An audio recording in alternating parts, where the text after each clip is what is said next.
अस्सलामुअलैकुम good morning विद्यार्थी मित्रों JKMBPS ऑनलाइन शिक्षण में आप सबનું हार्दिक स्वागत है। विद्यार्थी मित्रों तमने स्क्रीन पर देखाय छे ने आ सानी ચોપડી છે इंग्लिश प्राइमरनी बराबर। तो आज આપણો વિષય છે इंग्लिश। तो इंग्लिशની ચોપડી કાઢો, એમાં પાના નંબર 29 खोलो એટલે કે પાના નંબર 29 खोलो। विद्यार्थी मित्रों तमने खबर है ने आपणो कयो पाठ चाले छे?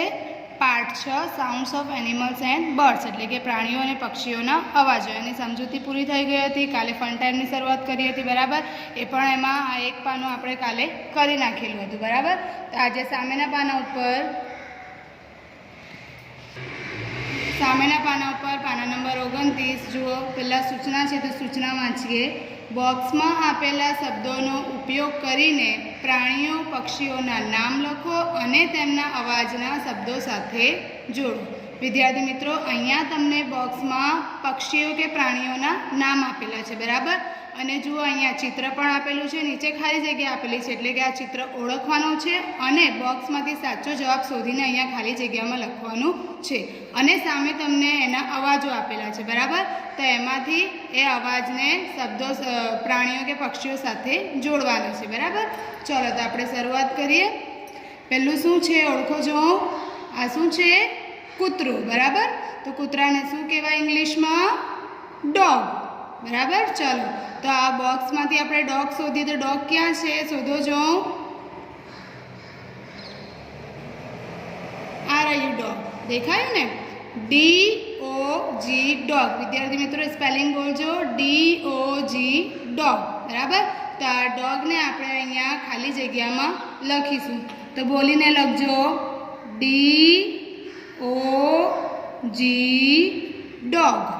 DOG dog. डॉग एटले कूतरो। हवे एना अवाज साथे आपणे जोड़वानुं छे। तो डॉग केवो अवाज करे शोधो जो। अहींया आ रह्यु बार्क्स बराबर एटले भौंके ने एने अंग्रेजी में शुं कहेवाय? बार्क।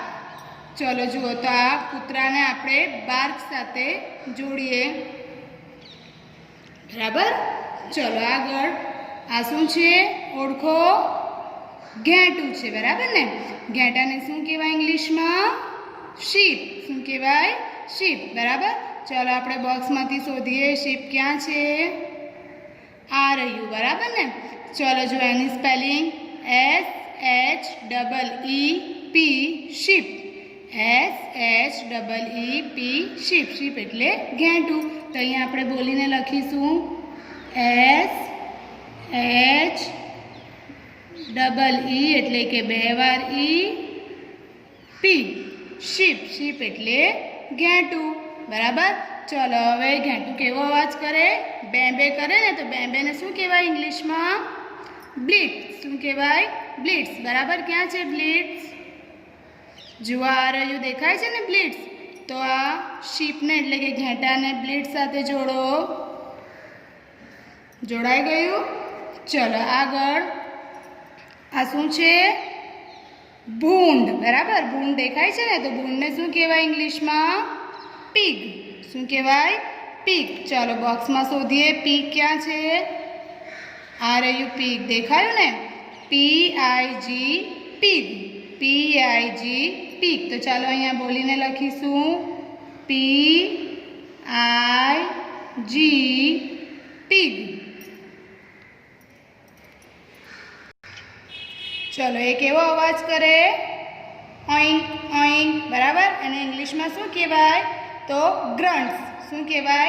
ग्रंट्स। जो अहींया ग्रंट्स क्या देखाय छे? तो सौथी छेल्ले देखायु ग्रंट्स GRUNTS। अहींया बधी स्पेलिंग तमने बहुवचन में आपेली छे बराबर। जुओ पाछळ S आपेलुं छे तो आने वंचाय ग्रंट्स बराबर। तो आ पीग आपेलुं छे तो पीग ने आपणे ग्रंट साथे जोड़ीए बराबर। जोड़ाई गयुं। चलो आगळ आ शुं छे? कागड़ो। शुं छे? कागड़ो। तो कागड़ाने शुं कहेवाय इंग्लिश में? क्रो बराबर। चलो तो क्रो शोधीए बॉक्स में। आ रह्यु क्रो देखायु ने CROW क्रो। CROW crow. तो चलो आपणे अहींया बोलीने लखीशुं CROW क्रो। क्रो एटले के कागड़ो બરાબર. હવે એ કેવો અવાજ કરે? કા કા, બરાબર. તો એને ઇંગ્લિશમાં શું કહેવાય? કોઝ. શું કહેવાય? અહીંયા એસ આપેલું છે તમને એટલે વંચાશે કોઝ. તો હવે કોઝ ક્યાં છે શોધો જો. આ રહ્યું કોઝ, બરાબર. એમ તો કો થાય પણ અહીંયા બહુવચન સાથે આપેલું છે એટલે વંચાશે કોઝ. તો આપણે આ કાગડાને એટલે કે ક્રોને એના અવાજ સાથે જોડીએ. બરાબર, જોડાઈ ગયું. ચલો આગળ. આ શું છે? બિલાડી. બિલાડીને શું કહેવાય ઇંગ્લિશમાં? કેટ, બરાબર. ચલો બોક્સમાં કેટ ક્યાં છે? આ રહ્યું કેટ, દેખાયું ને? CAT cat. તો અહીંયા બોલીને લખીશું CAT કેટ, બરાબર. હવે કેટ કેવો અવાજ કરે તમને ખબર છે ને? મિયાવ મિયાવ. હવે એને શું કહેવાય ઇંગ્લિશમાં? મ્યુ. શું કહેવાય? મ્યુ. હવે અહીંયા મ્યુ ક્યાં છે? આ રહ્યું મ્યુ, દેખાયું ને? પણ એસ આપેલું છે એટલે વંચાશે મ્યુઝ. તો આ કેટને એના અવાજ સાથે જોડીએ, મ્યુઝ. બરાબર, જોડાઈ ગયું. ચલો આગળ. આ શું છે? ગધેડો. શું છે? ગધેડો. તો ગધેડાને શું કહેવાય ઇંગ્લિશમાં? ડોન્કી. શું કહેવાય? ડોન્કી, બરાબર. તો ક્યાં છે ડોન્કી? જુઓ અહીંયા બોક્સમાં પહેલો જ શબ્દ આપેલો છે ડોન્કી, બરાબર. તો આપણે ડોન્કીની સ્પેલિંગ વાંચીને બોલીને લખીશું. તો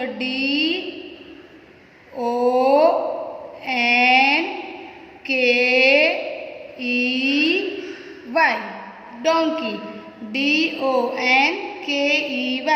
ડોન્કી. ડોન્કી એટલે ગધેડો. ચલો જુઓ, ડોન્કી, બરાબર. એ કેવો અવાજ કરે? તો હી હો, બરાબર. તો એને શું કહેવાય ઇંગ્લિશમાં? બ્રે. શું કહેવાય? બ્રે, બરાબર. ચલો બ્રે શોધો. અહીંયા જુઓ, અહીંયા પહેલો શબ્દ આપેલો છે બ્રે અને પાછળ એસ આપેલું છે એટલે વંચાશે બ્રેઝ. તો અહીંયા આપણે ગધેડાનો જે છે એને અવાજ સાથે જોડીએ, બ્રેઝ. ડોન્કી કેવો અવાજ કરે? બ્રેઝ. ચલો આગળ. આ શું છે? ડક. ડક એટલે કે બતક, બરાબર. તો ડક અહીંયા ક્યાં છે? આ રહ્યું ડક, બીજો શબ્દ આપેલું છે, બરાબર. DUCK, duck. DUCK,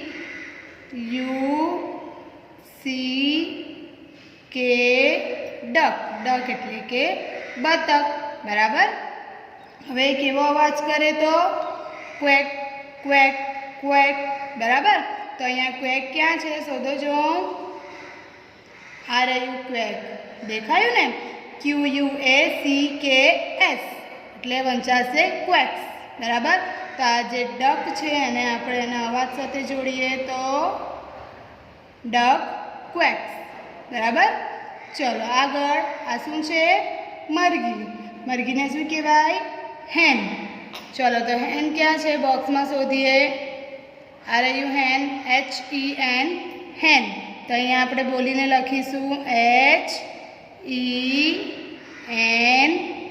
હેન. હેન એટલે કે મરઘી, બરાબર. એ કેવો અવાજ કરે ને ઇંગ્લિશમાં શું કહેવાય? ક્લક. શું કહેવાય? ક્લક, બરાબર. જુઓ અહીંયા ક્લક ક્યાં દેખાય છે? આ રહ્યું, બરાબર. તો અહીંયા એસ આપેલું છે એટલે વંચાશે ક્લક્સ, CLUCKS, ક્લક્સ, બરાબર. તો આ જે મરઘી છે એને આપણે જે હેન આપેલી છે એને આપણે એના અવાજ સાથે જોડીએ તો હેન કેવો અવાજ કરે? ક્લક્સ, બરાબર. જો વિદ્યાર્થી મિત્રો, આ રીતે તમારે જોડકા પણ જોડવાના છે અને એની સાથે સાથે પ્રાણીઓ કે પક્ષીઓના નામ પણ લખવાના છે, બરાબર. વિદ્યાર્થી મિત્રો, આ તમારે આજે ચોપડીમાં જ કરવાનું છે, નોટબુકમાં કરવાનું નથી. આવતીકાલે આપણે નોટબુકમાં કરીશું. અલ્લાહ હાફિઝ.